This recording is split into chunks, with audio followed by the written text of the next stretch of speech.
चलिए फटाफट से जुड़ते जाइए सारे बच्चे, जल्दी जल्दी से।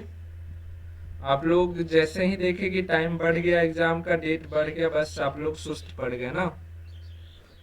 और आप लोग को सुस्त देख करके मुझे भी थोड़ा सा ये हो गया है ना। तो आप लोग जब रहते हैं पूरे तैयार कि हाँ क्लास करनी है, तो मुझे भी मजा आता है कि हाँ क्लास करवाना है। और आप लोग जैसे सुस्त पड़ जाते हैं तो मुझे लगता है कि चलो मैं भी थोड़ा सा नींद ले ही लूँ, है ना। तो खैर जो हुआ सो हुआ। एक दिन आप लोग 2 दिन सोए तो एक दिन मैं भी सो लिया, इसीलिए कल क्लास नहीं लिए थे, है ना। बट आज से अब कंटिन्यू शाम में 7 बजे जो अपना टाइमिंग है उस पर क्लास चलती रहेगी, ठीक है। तो आप लोग इस तरह से आप बता सकते हैं कि आप लोग तैयार हैं क्लास के लिए, पूरी तरह से नींद नहीं ले रहे हैं। भरपूर लाइक ठोकना है और जितना होमवर्क मिले सबको करना, तब हमें पता चलेगा कि आप लोग क्लास के लिए फिर से तैयार हैं। डेट बढ़े तो और जम के तैयारी करना, ताकि कोई भी हिस्सा छूटे नहीं, किसी भी कोना से क्वेश्चन आए तो आप जो सीधा बैडमिंटन उठाना है और सीधा चौका, बाउंड्री बाहर, है ना। चलो तो फटाफट से सेशन को लाइक शेयर करते चलिए जितने बच्चे जुड़ रहे हैं। और जो बच्चे अभी तक क्रैश कोर्स नहीं ज्वाइन किए हैं इस उम्मीद में कि और पैसा कम होगा और फी कम होगा, तो इंतज़ार रखिए।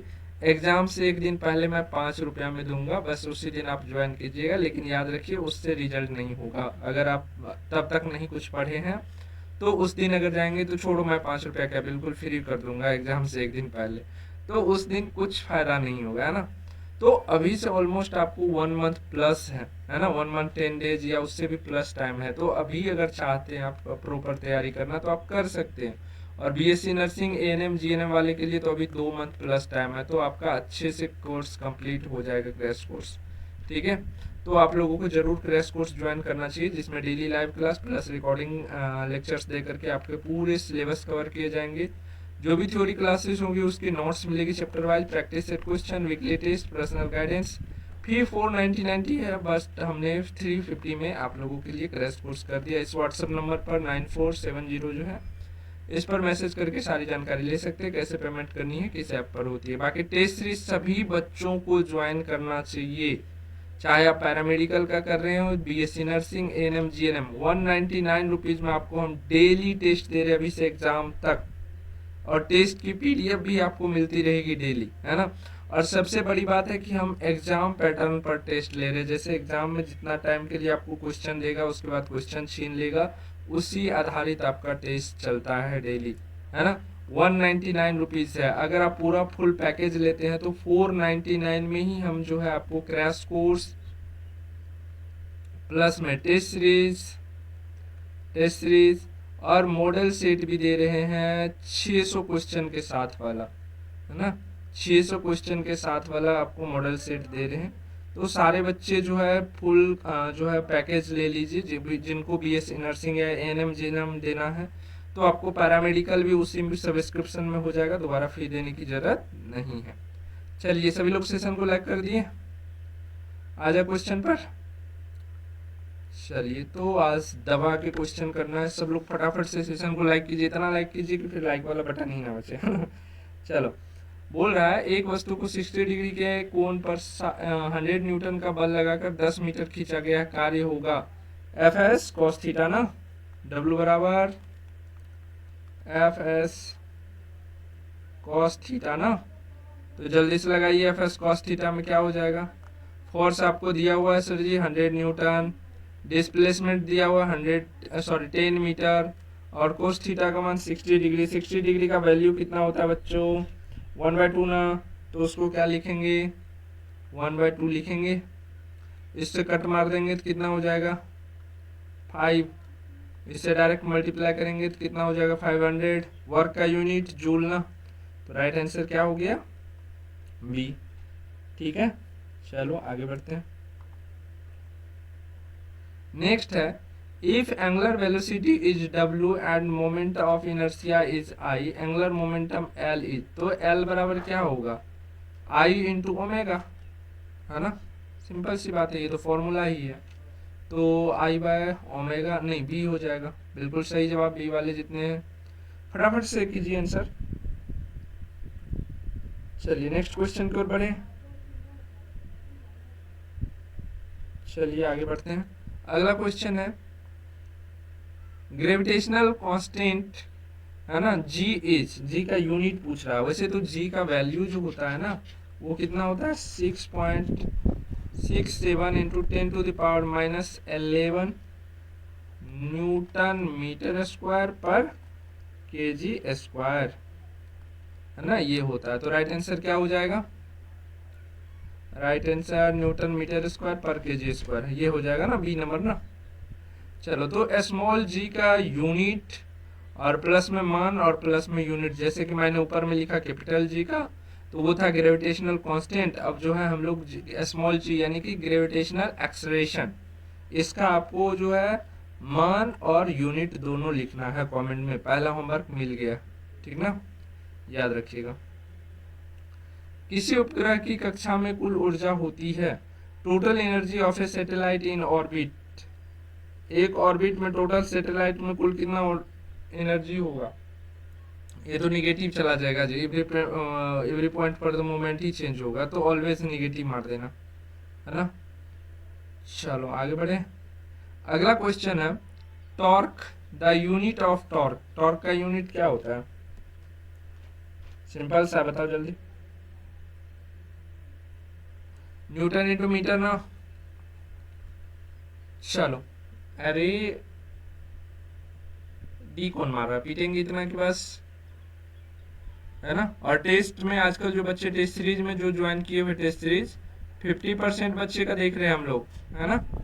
देखो, जो एक्टिवली पार्टिसिपेट नहीं कर रहे हो ना टेस्ट सीरीज को, लाइव टेस्ट सीरीज होती है मॉर्निंग 7 बजे से, तो जो बच्चे लाइव टेस्ट दे रहे हो, कंपटीशन में आ रहे हो, तो याद रखना उसका रिजल्ट पक्का है, फिक्स है। लेकिन जो ढीली सिली कर रहे हो ना, सोच रहे हो क्या अरे चलो देख लेंगे, हो जाएगा हो जाएगा, हो जाएगा से नहीं होता। आज का आज ही करना है, कल का भी आज ही कोशिश करने की डन कर लेना, है ना। अगर नहीं हुआ तो फिर गए। चलो नेक्स्ट देखते हैं। यदि गुरुत्वाकर्षण बल F है तो दो वस्तुओं के बीच लगने वाली दूरी दोगुना कर देने पर बल होगा। ऐसे बताओ, बल इसका फॉर्मूला क्या होता है? F जो होता है वो डायरेक्टली प्रोपोर्शनल होता है 1/r² के। तो अब बता दो क्या हो जाएगा? दो गुना करोगे तो कितना हो जाएगा? 2 दुए 4, 4 गुना हो जाएगा ना जी, F/4 हो जाएगा ना। राइट आंसर क्या हो जाएगा? ठीक है, चलो आगे बढ़े। नेक्स्ट क्वेश्चन है रोटेशनल गति में कोणीय त्वरण अल्फा के लिए थीटा का मान या ए के लिए थीटा का मान फॉर एंगुलर एक्सेलरेशन ए या अल्फा बोल सकते हैं। What is the rotational analogs of S equal to UT plus half AT square? क्या हो जाएगा जल्दी से बताओ। कुछ नहीं, बस इसके जगह पर यू के जगह पर ओमेगा बैठा दो, सिंपल सी बात है। तो कितना हो जाएगा? Theta equal to omega T plus में हाफ एटी स्क्वायर, सिंपल सी बात है। ये थीटा का थीटा क्यों नहीं, थीटा बना लो इसको, तो कौन सा हो जाएगा? ए नंबर ही। क्लियर है, आगे बढ़े। नेक्स्ट क्वेश्चन है वर्क एनर्जी थ्योरम स्टेट्स किसी कण का कार्य ऊर्जा परिमेय है। पहला है कार्य बराबर संवेग में परिवर्तन, कार्य ऊर्जा परिवर्तन, कार्य गतिज ऊर्जा में परिवर्तन, उपरोक्त सभी। कौन सा होगा? ये तो तुम लोग बता सकते हो ना, है ना। कार्य बराबर क्या होता है तुम लोग बता देना। अब कुछ बच्चे आके बोलेंगे सर आपको नहीं पता इसीलिए आप छोड़ दीजिए, तो ठीक है, मुझे नहीं पता, बस तुम बता दो। अगर तुमने सही बता दिया मैं तुम्हारे कमेंट को वो क्या बोलते हैं, लाइक दे दूंगा। चलो आगे बढ़ते हैं। यदि उपग्रह पृथ्वी से h ऊंचाई पर हो, है ना, मान लेते हैं ये रहा, यहाँ से इसकी त्रिज्या r हो गई, यहाँ से h ऊंचाई पर कोई उपग्रह है, उसकी गति की कक्षा होगी the orbital speed of a satellite at height of above earth. जल्दी से बताओ क्या हो जाएगा। कुछ नहीं, यहाँ पर क्या निकाल लोगे? तो पहले तो GM लगेगा ही लगेगा, एंड देन क्या लगेगा? देन क्या लगेगा, आर जो ऊंचाई है, क्योंकि आर स्क्वायर होता है ना, तो आर, ये आर और प्लस एच दोनों मिल करके बनेगा ना दूरी, तो आर प्लस एच का क्या, होल, और ऊपर से इधर आ जाएगा तो रूट अंडर आ जाएगा ना, तो रूट चढ़ा दो, हो गया। क्लियर है? तो कौन सा मिल रहा है आपको, जी इंटू एम बटे आर प्लस एच, बी मिल रहा है ना। क्लियर है? आगे बढ़े। हाँ ठीक है, फास्ट करते हैं। अब कितना फास्ट करें, इतना फास्ट तो कर ही रहे हैं। यदि संवेग समान हो तो किसी वस्तु की गतिज ऊर्जा अधिक होगी। If momentum is constant which has more kinetic energy. यदि दो को कोई वस्तु ले लो, यदि संवेग समान हो तो किस वस्तु की गतिज ऊर्जा अधिक होगी, कम द्रव्यमान वाली वस्तु की, अधिक द्रव्यमान वाली वस्तु की, दोनों बराबर, ज्ञात नहीं। किसका? काइनेटिक एनर्जी जो होता है वो जो है उसके बराबर क्या होता है, अगर हम लोग देखें तो मोमेंटम लेकर के देखो तो ये स्क्वायर बाय 2m होता है ना। तो m कम होगा, ये अगर ये कम हुआ तो ये ज्यादा होगा, और ये ज्यादा हुआ तो ये कम होगा, तो यानी कि मास अगर कम हुआ तो काइनेटिक एनर्जी ज्यादा, है ना। तो यहाँ से लिख लग सकते हैं, कम द्रव्यमान वाली वस्तु की क्या होती है, काइनेटिक एनर्जी ज्यादा होती है ना। तो फॉर्मूला को हमेशा याद रखना, इसको भूलेंगे तो झूलेंगे, है ना। अच्छा आगे बढ़े। अगला क्वेश्चन है, हाइड्रोजन के इलेक्ट्रॉन का N5 से N2 पर जाने पर उत्सर्जित फोटोन की ऊर्जा होगी, क्या होगी बताइए। वही जो उस दिन बताए थे, डेल्टा E बराबर 1/N1 का, वो 13.6 लगा देना कांस्टेंट का, 1/N1 का स्क्वायर और माइनस में 1/N2 का स्क्वायर, है ना। तो कर लो, अगर यहाँ पर करोगे 13.6, 1/N1 का तो 5 25 हो जाएगा, और माइनस में N2 यानी 2 2 4 हो जाएगा, दोनों का एलसीएम लोगे तो 25 चौके 100, 100 इधर हो गया, 25 चौके 100 तो 4 और माइनस 25, है ना। तो वैसे उल्टा होता है तो ऐसे माइनस में होगा तो ऐसे घबराइएगा नहीं, है ना, घबराने की जरूरत नहीं है, घबराना नहीं है ना। एक वो पाकिस्तानी वाला जो कहता है उसमें है माइनस में 21 या बट्टे में 100। तो फिर इसका देख लीजिए कैलकुलेशन वगैरह करके क्या आ रहा है, प्रोडक्ट से बताइए क्या आ रहा है, डी आ रहा है 2.47, तो वही हो जाएगा। क्योंकि अगर हम यहाँ पर अगर देखते हैं 20 इससे गुना करते हैं, 13 2 26, और एक बार और यानी 21 से है, 13 2 26, 200 कुछ आएगा, तो यहाँ पर 100 है, तो 2 टाइम्स तो कम से कम कटेगा ही कटेगा। हाँ सही है, डी नंबर 2.47 इलेक्ट्रॉन वोल्ट। ठीक है आगे बढ़ते हैं।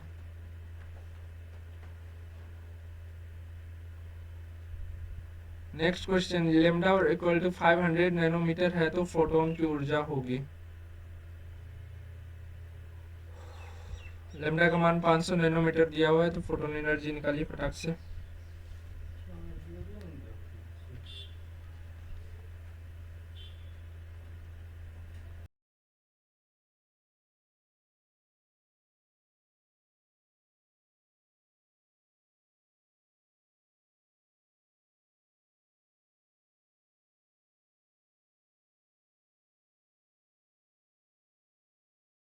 चलिए जल्दी बताइए।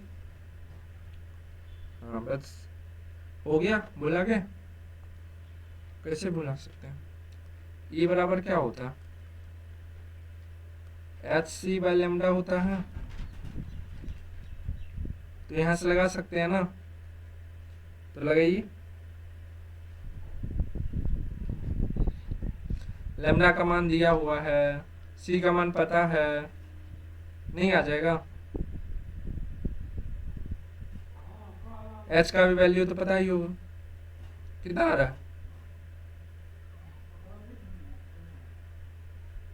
बिल्कुल, तो ये भी रहा होमवर्क, है ना। चलो, जो भी बनाएगा तो सारे बच्चे आंसर कर देंगे। फॉर्मूला मैंने दे दिया, बस बैठाना, मान बैठाना, आ जाएगा आंसर। न्यूनतम AI किसका होगा? Ionization energy, which has lowest ionization energy, हमने क्या बताया है, जल्दी से बताओ। सबसे ज्यादा किसका? पोटेशियम, फिर सोडियम, मैं टोटल एरो में ही बता देता हूँ, फिर मैग्नीशियम, फिर एल्यूमिनियम, है ना। तो आप लोग बता दीजिए, होमवर्क दे दो। सबसे कम किसका होगा, अब तो बता ही दोगे। फिर भी मैं दे देता हूँ ना कि कुछ ना कुछ आप लोग कमेंट करो, ताकि हाँ लगे कि अच्छा जब कोई चीज लिखोगे ना तो वो याद रहेगा। लिखने वाला ज्यादा याद रहता है, इसीलिए मैं लिखने दे देता हूँ होमवर्क के रूप में। ऐसा नहीं कि मैं बता दूंगा तो आपको जो है ऐसा नहीं कि कोई क्वेश्चन जो मैं होमवर्क देता हूँ वो आपको नहीं पता होगा। मैं जानता हूँ कि वो आंसर आप जानते हैं, फिर भी आंसर लिखेंगे ना तो वो ज्यादा स्मरणीय रहेगा। चलो, इलेक्ट्रॉन अज्ञानता सबसे अधिक किसकी होती है? हाईएस्ट इलेक्ट्रॉन एफिनिटी, एफिनिटी बच्चा बोल रहा, जल्दी से बताओ। देखो, इलेक्ट्रोनिगेटिविटी नहीं बोल रहा है, इलेक्ट्रोनिगेटिविटी, तब तो फोन को याद रखना। इलेक्ट्रो एफिनिटी, बंधुता, मतलब कि जल्दी से जल्दी किसी इलेक्ट्रॉन को जो धनात्मक वाला है उसको पकड़ना, उसका इलेक्ट्रॉन खींच लेना, उसको हम लोग एफिनिटी बोलते हैं। तो जल्दी से बताओ किसका हो जाएगा। हाँ, फ्लोरीन का भाई, क्लोरीन, ठीक है। और इलेक्ट्रोनिगेटिविटी में किसका? तो फ्लोरीन का, याद रहेगा।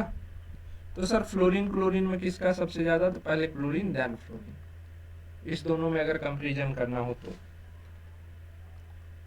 आगे बढ़े, next question, which is not a, आवर्ती गुण नहीं है, which is not a periodic property, कौन सा प्रॉपर्टी नहीं है? परमाणु त्रिज्या, एटॉमिक रेडियस, हाँ नापा जाता है, लिया जाता है। इलेक्ट्रो एफिनिटी लिया जाता है। द्रव्यमान, अच्छा होल्ड करते हैं। आयनाइजेशन देखते हैं हम लोग।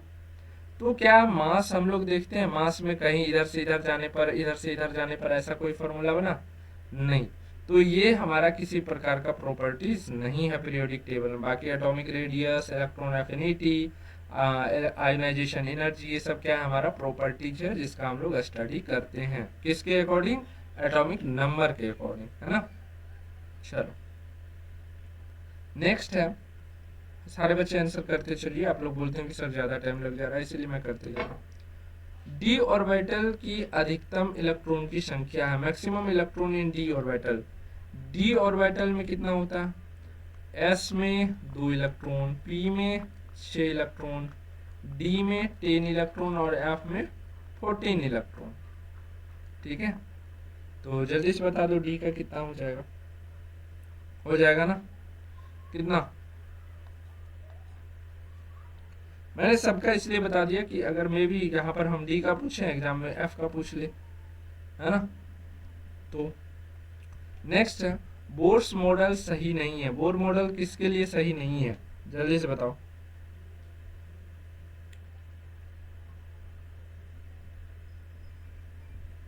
बोर्स मॉडल किसके लिए सही नहीं है?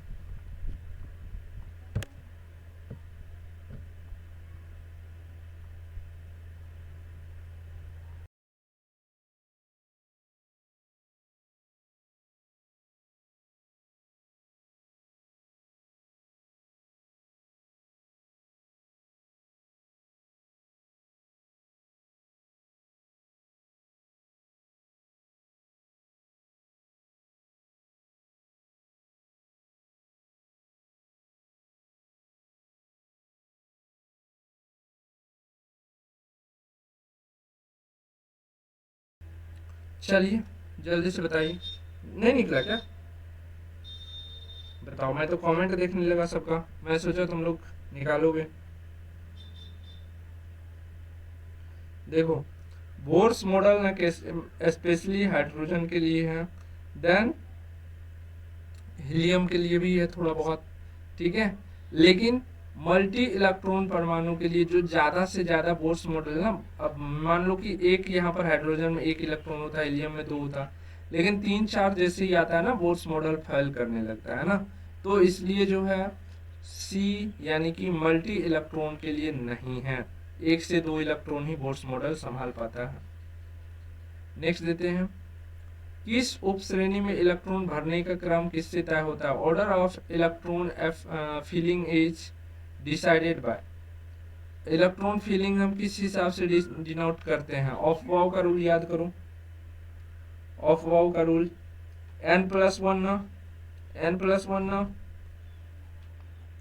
चलो, और किस रूल से? तो ऑफ वाव प्रिंसिपल से, है ना।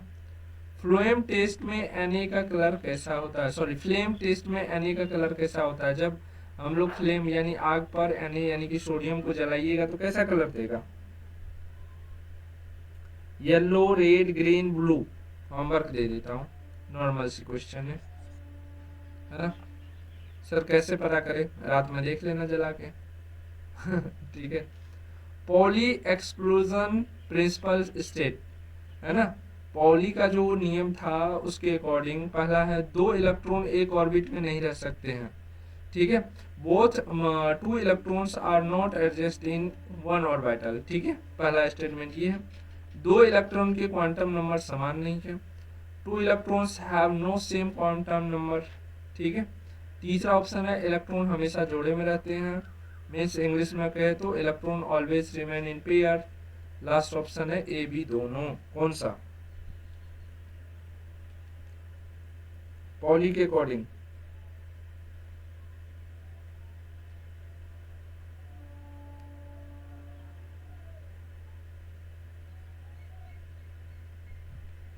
देखो, पॉली के ये बात तो सबको पता है, हर एक इलेक्ट्रॉन का अपना अपना क्वांटम नंबर होता है, हर एक इलेक्ट्रॉन का अपना अपना क्वांटम नंबर होता है, तो ये वाला तो सही हो गया, ठीक है। इलेक्ट्रॉन हमेशा जोड़े में होते हैं, जोड़ा में कहीं पर भी नहीं रहता, एक दूसरे के अपोजिट रहता है ना, तो जोड़ा में नहीं रहता।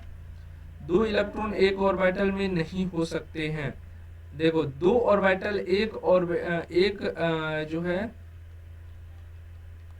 बॉक्स में, क्या एक बॉक्स में दो इलेक्ट्रॉन रह रहे हैं?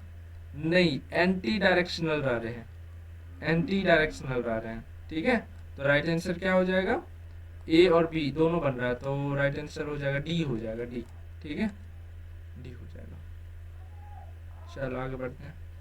नेक्स्ट है prokaryotic cell wall is made up of, है ना। प्रोकैरियोट सेल जो है किस चीज से बना होता है?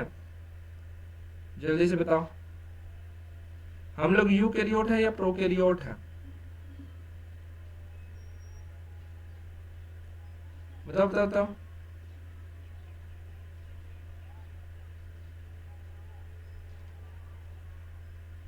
सर इंग्लिश में नहीं बेच रहे, इंग्लिश में तो बोल तो रहे हैं। Prokaryote cell wall is made up of,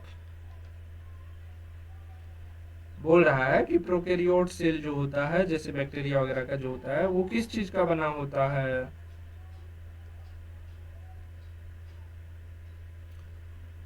peptidoglycan ना, या फिर सेल्यूलोज या कैटीन, किसका?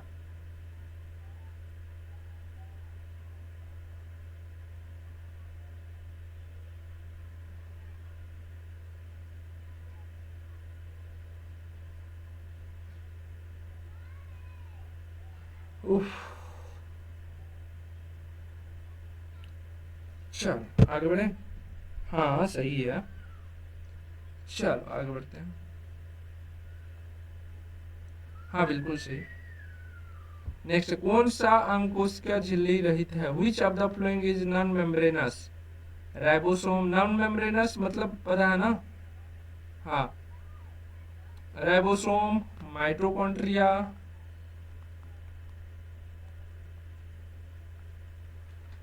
लाइसोसोम, गोल्जी बॉडी, है ना। तो किसमें नहीं पाया जाता, जल्दी से बताओ।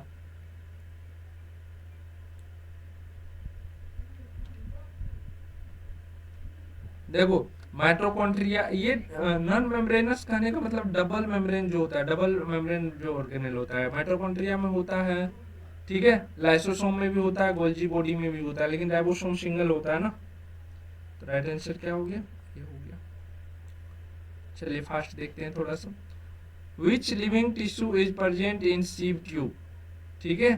फाइबर्स हो गया, ये ट्रेचिड्स हो गया, और ये एस्क्लेरिड्स। हिंदी में ऐसे लिख दिया कि मेरे को खुद पता नहीं चल रहा, तुम ही लोग बताना जरा ठीक है, हिंदी मेरे पल्ले नहीं पड़ रहा है। टाइपिंग वाले जो है ना, रात में शायद हो सकता है नींद बंद ले लेते हैं, कभी फुल हिंदी ही चला देगा, कभी फुल इंग्लिश ही चला देगा चलिए आप लोगों के लिए जो क्वेश्चन बन के आता है ना, इसका भी हमें पे करना पड़ता है, तो वहां से जहाँ से बन के आता है, हो सकता है कभी पेमेंट में मैं लेट कर देता हूँ, तो ऐसे ही पकड़ा जाते होंगे खैर छोड़िए। Chloroplast is the site of, chloroplast क्या है, प्रकाश संश्लेषण फोटोसिंथेसिस का है ना जगह, ये बताओ। ठीक, प्रकाश क्लोरोप्लास्ट में क्या होता है, क्लोरोफिल की उपस्थिति में क्लोरोप्लास्ट में प्रकाश संश्लेषण यानी कि फोटोसिंथेसिस की प्रोसेस होती है, ठीक है। चलो आगे बढ़ते हैं। नेक्स्ट है, शैवाल में किस प्रकार का पिगमेंट होता है, पिगमेंट्स इन एल्गी, ठीक है। क्लोरोफिल होता है, कैरोटीनॉइड होता है, फाइको फाइकोजिन होता है, फाइकोबिन लिखा हुआ, फाइकोजिन या सब, कौन सा बता दो जरा। याद रखना याद रखना, सेवाल 3 टाइप का होता है, रेड सेवाल, ब्राउन एल्गी, है ना। तो सब में अलग अलग है, इसलिए मैं बोल रहा हूँ कि याद रखना, तीनों का अलग अलग है, और तीनों का अलग अलग रोडोफाइसी वगैरह जो है, एनसीईआरटी का पलटना, और सबसे पहले चला जाना किसमें, प्लांट किंगडम में। प्लांट किंगडम में जाकर के पहला जो फाइलम है यानी एल्गी वाला, उसमें देखना, नीचे में बॉक्स बनाया हुआ होगा एनसीईआरटी बायोलॉजी में, है ना, वहां मिल जाएगा। चलो नेक्स्ट देखते हैं।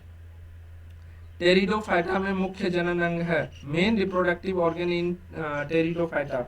टेरिडोफाइटा मुख्य जनन अंग क्या है, स्पोर्ट्स ना। चलो, और टेरिडोफाइटा का और क्या क्या मेन विशेषता है, क्या फ्लावर इसमें लगते हैं या नहीं, बताना जरा।